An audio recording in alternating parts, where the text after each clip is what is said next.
Welcome to the Innovators and Investors Podcast. I'm Kristian Marquez, founder and CEO of Finstrat Management. At Finstrat, we provide CFO-led accounting, finance, and reporting services to assist clients monetize their business. Stick around to the end of the podcast, and I'll share how you can be our next guest. Now, on to the show.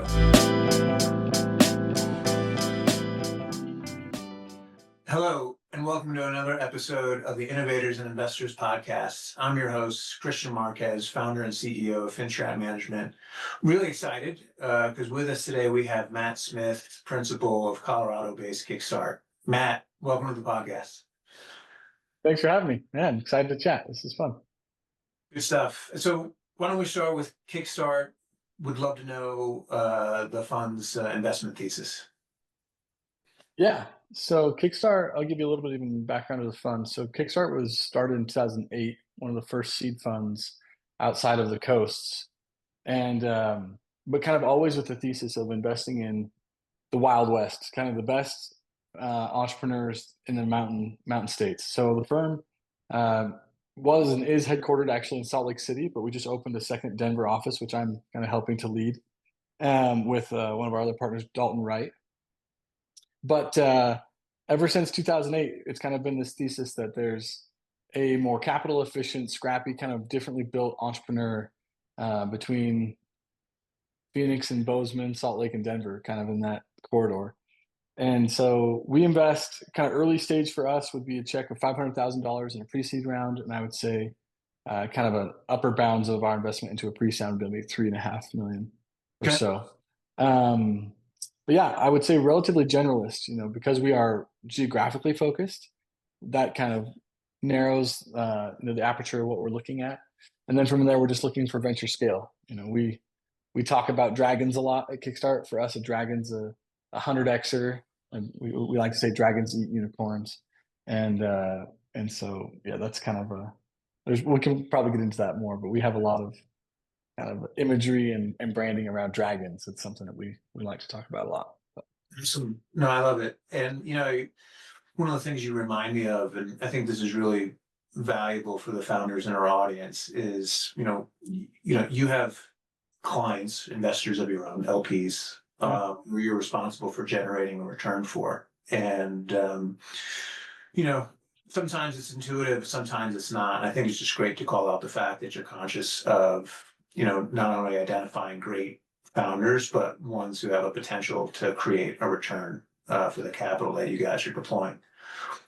Would love to come back. I have a whole bunch of questions I'd love to unpack, within the mountains as it relates to investing. But your background, would love to hear what your journey looked like and how it led you to Kickstart. Yeah, I kind of fell into this by accident, if I'm totally honest. So I started my career at Qualtrics, Utah-based SaaS company. I joined between the Series A and Series B when Sequoia and Excel came in. It was rapid growth. I was, bright-eyed, bushy-tailed out of college. I don't think I even realized how great of a company I was joining. And that was an awesome ride. I was only there for a couple of years actually, but was there when we crossed 100 million in revenue, and it was just a really exciting time to see what a real venture-backed startup can be. I left that to build my own company. So I was building a company in the kind of the e-commerce data modeling and attribution space. So we were building models for Shopify merchants and e-commerce merchants to help them better attribute their sales from organic social traffic. Yeah. That was a ton of fun. But I think what was interesting, I actually loved raising capital. So it was a small startup, raising like pre-seed and from angels. But I had other founder friends that hate raising capital. They're just like, I'm selling my baby. This is such a distraction, which I totally can empathize with. But I really enjoyed trying to look at my own business through the lens of an investor. That startup failed. Candidly, that's kind of what happened, and that's how it works. But I went back to grad school, and that's kind of when the kind of twinkle in my eye kind of came of interesting. Maybe I would go to the other side of the table. And so ended up reconnecting with Kickstart. I knew Kickstart previous to that. And now I've been with the firm for about 4 years on the investor side of the table. Great. So with your startup, what was your fundraising experience? So we were lean and mean, right? We were small. So we only raised a few $100,000 kind of pre-seed. but I think it made me. One lesson I guess I would say I took away from raising capital as an entrepreneur is that investors were also my customer. I was selling them a vision. I was selling them on something.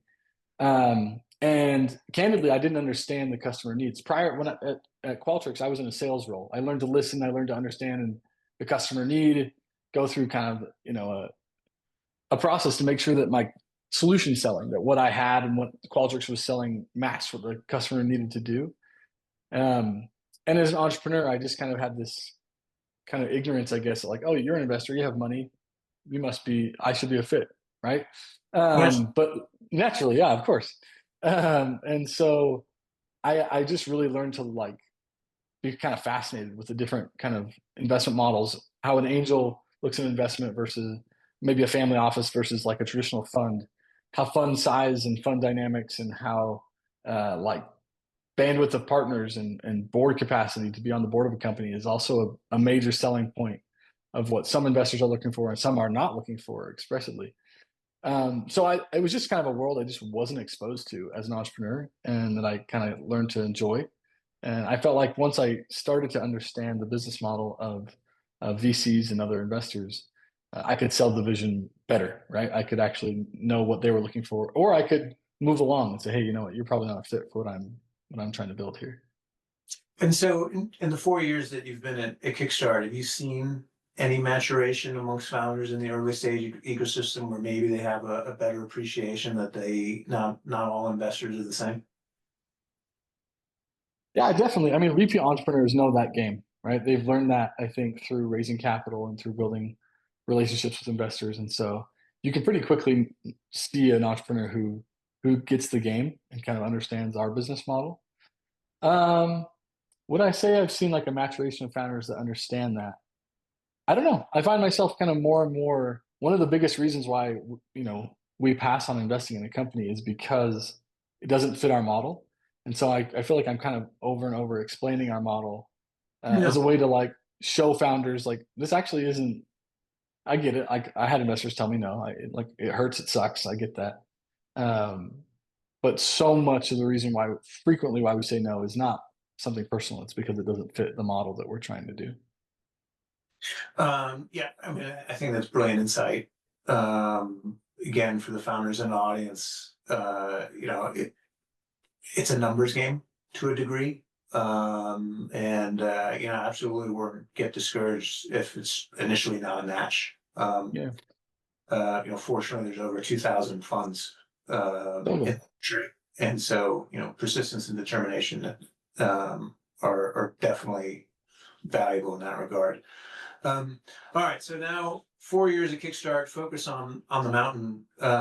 Would love to get your perspective on how you see multiples when you guys are investing compared to, say, the Bay Area, where there's a significant concentration of other VCs, as to say the East Coast, and how that's benefited Kickstart's LPs over the years and partners. Joe. So I would say at an early stage, at a pre-seed and seed stage, we're less concerned about looking at multiples as we invest. We consider it.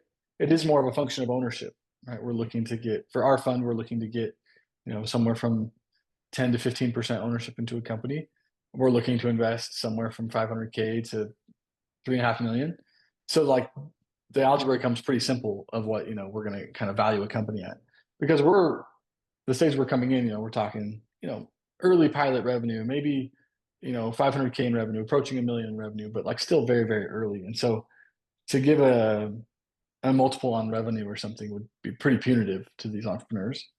So definitely as like companies mature and they reach like larger scale of operation, you see a compression of multiples. And so I guess I look more at multiples as I'm on this back on the side of the entrepreneur once we're investing in the company is we're looking to raise the A, the B, looking at acquisition. That's kind of where multiples come into play in my world. Um, and I would say right now it's multiples are just they're just a proxy for potential. That's all they are, right? And so a business that is growing, a business that has high retention, a business that has, figured out how to lubricate the gears in the machine, to put $1 in and get $4 out consistently is going to get a different multiple than a business that is, putting $1 in and getting $1.05 out, right? Like it's just a symbol or a signal and a whole placeholder for potential. And so I would say, like in general SaaS at an exit level where we're seeing, companies be acquired right now, I would say a good outcome is in the high single digits to, call it like 7 to 12 would be like, that's a good, strong outcome. Again, dependent on the business model and the industry and all these other factors. Obviously AI is a hot spot right now. So, companies that are showing traction and are interested in that space, we're seeing multiples even in the 20s, and up from there. But those are outliers, right? Those are definitely unique. I think those are not what the median by any means on the bell curve is. And then, at investment, yeah, I would say like recently we just did an investment in a company that's, well, let's see, I'm trying to think that math through. They're approaching 2 million in revenue, and we invested on like a low 20s post money valuation. So call it like 11 to 12x revenue multiple on that company that we just did. So a whole bunch to unpack. Why don't we, so I'd love to get your sense and outlook. And the context I'll throw out is Fed starts raising rates early 2020. Arguably there's a reassessment of risk. From my perspective, venture capital, let's call it a winter. Maybe it's a non-controversial way to characterize sure. The environment, but I'm starting to see green shoots. Would love to know if you're seeing the same, and what you think the next 4 years have. And for everyone's benefit, we're recording this, in early 2025, new administration in place, arguably, bullish on the economy, but, love to know what you're seeing. Yeah, so I think liquidity is the flywheel that makes this work. And so I think, I'd say that's accurate, that we had definitely had a slowdown in kind of a winter, from like, mid 2022 to, about, I would say maybe late Q3 of last year, and green shoots starting to hit. So we've had a couple of companies be acquired. I'm on a board of a company that just signed the deal to be acquired 3 weeks ago. I was, yeah, thank you. We're excited about that one. It's kind of a proxy for activity, but honestly, it was just quiet. Like, so usually, frequently, you can imagine we have investments in many companies, we have many holding positions, and we have kind of your classic PE roll up and other acquisition groups kind of always asking us what companies are interesting right now, who should we be watching. It feels like those calls just turned off for like 18 months. Like it was just quiet. And as a proxy, 2 weeks ago, I had one of those groups reach back out after about 18 months. Hey, we're looking to do some deals here in the first half of the year. Here are 3 of your portfolio companies. Can I talk to them? Can we get connected?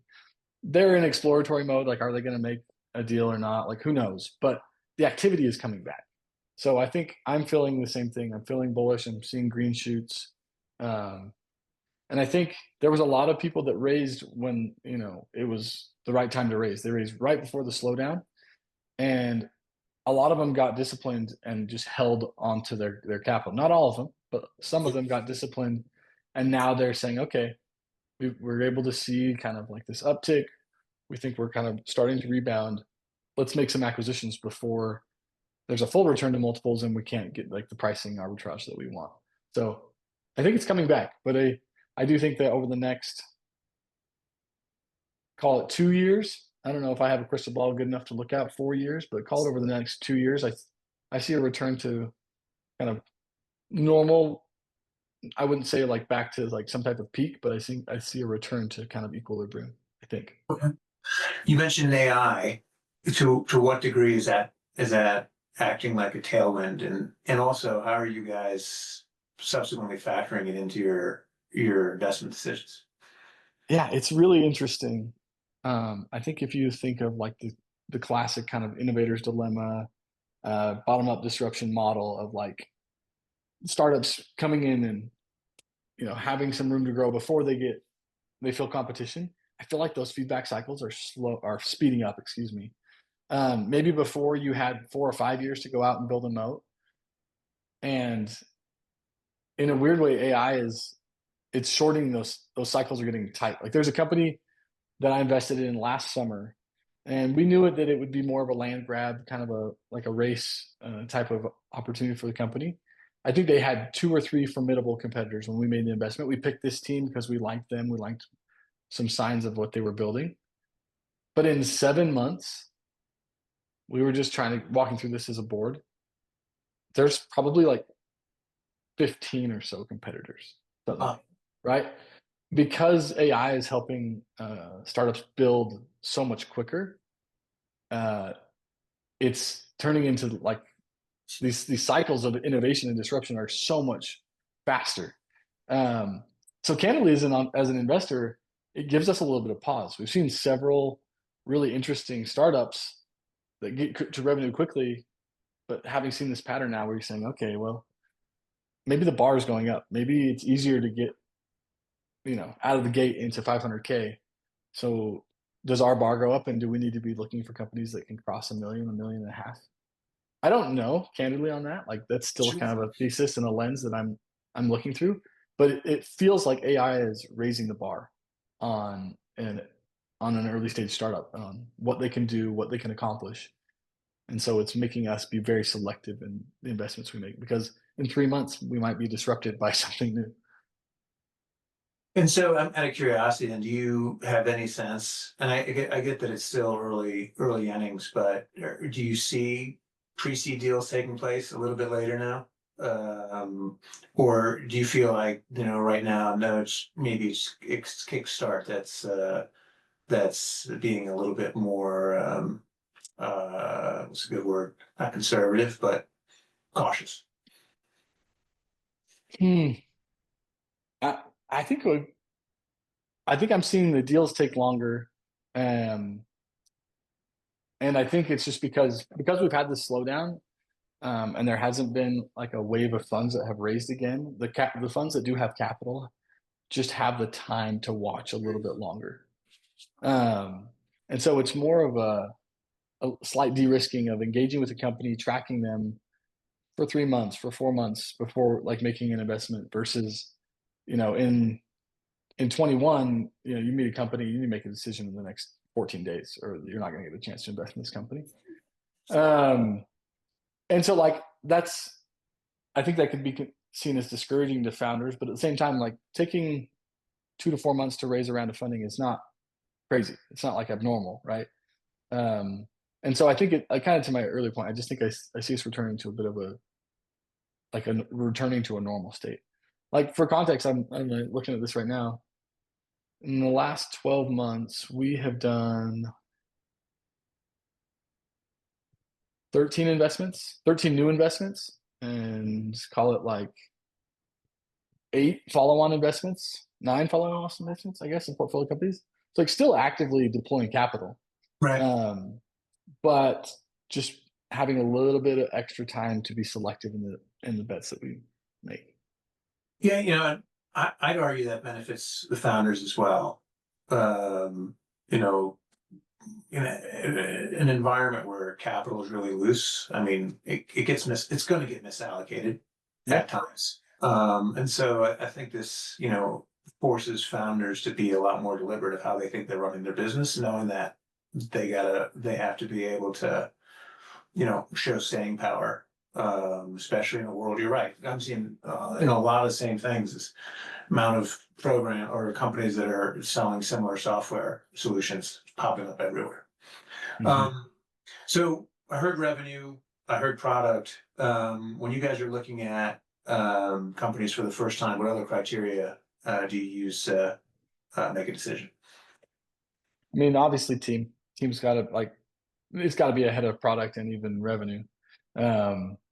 My favorite operators and entrepreneurs that I interact with are the ones that in a 30-minute meeting, I leave feeling like I just, took intro to 101 course, a college course of like, oh, okay, just sat at the feet of the professor. They know this space way better than me. Every question I asked, they had an answer that spawned four more questions. And as I gave those four more questions, they gave an answer that spawned four more questions. And like, I love a founder interaction that I feel like I can just learn, because we're a generalist investor, right? We're never going to be as educated or in the weeds and in the details as the entrepreneurs. And I love feeling that. Always gives me a little bit of pause when I'm 15 minutes into a conversation and I kind of out of questions. And like, I feel like I've reached somewhat understanding of what the, call it like 80% parity with the founder.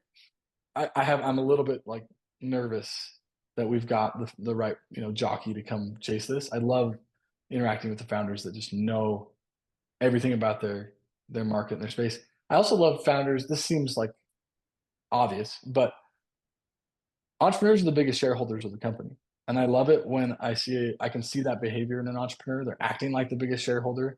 They're pointing out the biggest risks that keep them up at night, the biggest risks that are going to sink their investment into this company. And they're approaching me and saying, "Hey, here's my three risks. I'm raising capital for these. I think, you could be the right partner to help me. How should we attack these risks? Do you want to like link arms and go try to like figure this out?" I'm way more interested in working a founder that has that kind of ethos versus one that's, "Hey, it's all up and to the right. Everything's perfect. No need to ask too many questions because we've got this figured out." Like, I'm always immediately nervous talking to those founders. Good clue. And so great segue then. Love to hear your guys' philosophy on support. How hands-on, hands-off do you guys normally find yourself? Yeah, so I like to say that, we ride on the coattails of great entrepreneurs, and I'm going to be open in admitting that. Like, entrepreneurs are, they're the spark that makes this flywheel work, and I'm never going to come in to, push a founder to the side and hip check them and say, "Actually, this is how this works." Um, but I think where we can add value is really in two spots. Having being with a firm that's been doing this for 17 years, we know a lot of people that have gone through a lot of ups and downs, who have, you know, plenty of scar tissue. So we try to do a lot of matchmaking on that front and say, okay, in the first like 30, 45 days of our investment, let's get you connected with two or three really relevant founders that have faced a similar, maybe go to market dilemma, or maybe a similar like product hurdle, um, that you can connect with. So we like lean on that a lot, connecting our portfolio entrepreneur founders with other founders. And then it's kind of the other side of the same coin, but hiring, right? At the pre-seed and seed level, most of the expertise that you need is not in the company yet. Once you reach Series A, Series B, you probably have a fair amount of experience inside the company, and you have more networks inside the company to find, awesome talent. But when there's four of you in the garage, like grinding out stuff, like you just don't have that same reach. Um, and so we lean in a lot at that level of like helping with hires like 5 through 10. We think that's like Okay. a big leverage point where we have just a different lens of looking at a lot of companies, looking at a lot of people making career moves. We have a dedicated team member. We have actually 3 team members that kind of support these types of things. They're always fielding requests and updates from people within the portfolio. We broadcast it to our own portfolios that like, this is a thing that we do. If you're looking to move, obviously you want to be delicate in that. We're not here to like poach the best talent out of Sure. the portfolio, but as people are ready for a move or it's not the right fit, we like to keep our ear close to the ground and try to direct them back into the portfolio. Okay. Opinion on office versus remote. Hmm. I'm kind of an old school. I think you got to be in the office at least 3 or 4 days a week. I think there's definitely a spot for hybrid. Um, I think you're not going to get like top talent if you can't have the flexibility when kids have soccer practice or someone's sick. Like, you have to have a hybrid, flexible approach. But especially, I think at the sub 15, 20 person company, you have to, like, the osmosis of just being in the same space in between meetings is like, it's invaluable. And I feel that even now, like, right, like part of the firm, I'm here in Colorado, and there's 10 or 11 of our team members in Utah and 2 of us in Colorado. Like, I immediately feel that now. And so I'm on a plane a lot. Like, I still need to be, and our team is on a plane a lot, like coming out here meeting with entrepreneurs, but like you just can't replace it, in my opinion. So I think you've got to be together. Yeah, 100% agree. If you can make it work, tremendous value. To your point, I mean, if there's core members of the team who bring either experience or skills, and they're not an immediate, geography. Hey, Zoom is brilliant. Being able to access them can make all the difference in a company's success. But on the note of Colorado, hey, before we got started, I understand you guys have an exciting new initiative, 14 founders. Would love to hear all about it, and feel free to give it as big a plug as you'd like. Sure. So what I'll say on this, for those that maybe aren't familiar, Colorado known for these iconic 14ers, peaks over 14,000 feet in elevation. There's 58 of them across the state. It's the highest density in the United States of 14ers, and they're like a kind of like the locals in Colorado call it, go bag a 14er. Like how you cross people at the summit and it's like, what number are you on? It's like, oh, I'm on my second. Okay, I'm on my 40th, right? Like I met an entrepreneur last month that did all 58 of them. And it's like, okay, that's no joke. Some of them are like remote, they're not easy to access, they're pretty like, serious like mountaineering. We love that imagery of a startup, right? Like setting out on a journey to reach a summit, kind of following a trail that's somewhat blazed by others. And at times when you're like on these 14ers, like you're in a bit of the scree, you're in a bit of a scramble. There's not like a defined path. You've got to follow, I don't know if you know the cairns, the little like stacks of rocks that hikers before you set up to kind of guide your way, right? There's a ton of analogies in entrepreneurship and climbing a mountain. So we thought it'd be really fun just to kind of, lean into that as a fund. And so we started a program called 14 Founders. We're going to write 14 $140,000 checks, which is really early for us. We're going to do them in really favorable terms. We've done some of them uncapped or really friendly discounts. The idea is just to get the earliest and most interesting entrepreneurs in Colorado some early capital to go to work. And we're doing all these with other great partners in the Colorado ecosystem. So we've partnered with on one check with the University of Colorado in Boulder, CU Boulder. We partnered with Greater Colorado Venture Fund based out of Durango that focuses on rural based founders. We did a deal with Range Ventures here, kind of a staple and a great seed fund here in Colorado. We're looking at a few others with some other local accelerators and other investors. But the goal here is to shine a light on the 14 of the coolest companies in Colorado, as well as 14 of our fellow ecosystem partners, whether that be investors or universities or accelerators. And then it's just a good chance, honestly, to get outside. So every summer, anybody who wants to come, we go do a 14er together. Last year we gave the three investors that we hit, or the three investments we had done just prior to the hike, came up on top of the mountain, gave them a gold jacket, just had a little bit of fun, a little fanfare out in the mountains. And so, yeah, we're doing that again. And we're just looking, like I said, we want to meet 14 amazing founders here in Colorado, get them some early capital and do it alongside great ecosystem partners. Great. And how can those founders find information on the program? Yeah, 14founders.com. Nice and easy. You can check it out and then reach out, and love to chat more. Awesome. Yeah, I mean, especially if someone hasn't been to the Rockies yet. Talk about icing on the cake. It's one of the most amazing places in the continental United States. That's Yeah. great. Good stuff. Matt, it's been an awesome podcast. A question I enjoy asking all of our guests is a little bit of reflection. So as you think back on your career to this point, and you had an opportunity to go back and have a conversation with your younger self, what would you say? Don't be afraid to ask. I've gotten so many opportunities that were not, listed on the job board, that were not, that didn't come through the front door. Amazing internships as a student, startup experience, even getting into Kickstart. Like, my advice is to avoid the front door. Try to go in the side door, the back door. Talk to people, ask. I can like run through so many experiences of meeting someone who's really interesting and just making an ask to say, hey, can I be involved in what you're doing? Can I learn more about this? Not being a leech necessarily, but don't be afraid to ask.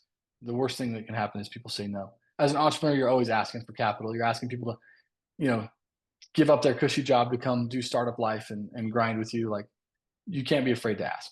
Ask, and more often than not, people will say yes. You miss 100% of the shots you don't take. There you go. Good stuff. Matt Smith, principal, Kickstart. Thanks so much for joining us on this episode. It was great, a tremendous amount of insights. And again, I'm your host, Kristian Marquez, founder and CEO of Finstrat Management. Another episode of the Innovators and Investors Podcast. Matt, thank you. Yes, thank you, Kristian. This has been a ton of fun. Thank you so much for listening to the Innovators and Investors Podcast. If you're a successful founder or an investor who would like to be on the podcast, please visit podcast.finstratmgmt.com. If you've got something out of this interview, please share this episode on social media. If you know someone that would be a great guest, please tag them on social media to let them know about the show and include the hashtag Innovators and Investors. I'd love to see your posts and suggestions. We're regularly putting out new episodes and content. To make sure you catch each new episode, please subscribe to the Innovators and Investors Podcast. And your thumbs up, ratings, and reviews go a long way to help promote the show, and it means a lot to me and my team. Would you like to know more? Go to our website, finstratmgmt.com, or follow us on LinkedIn or on X. Our handle is @finstratmgmt. This is Kristian Marquez. Thank you for listening. Until next time.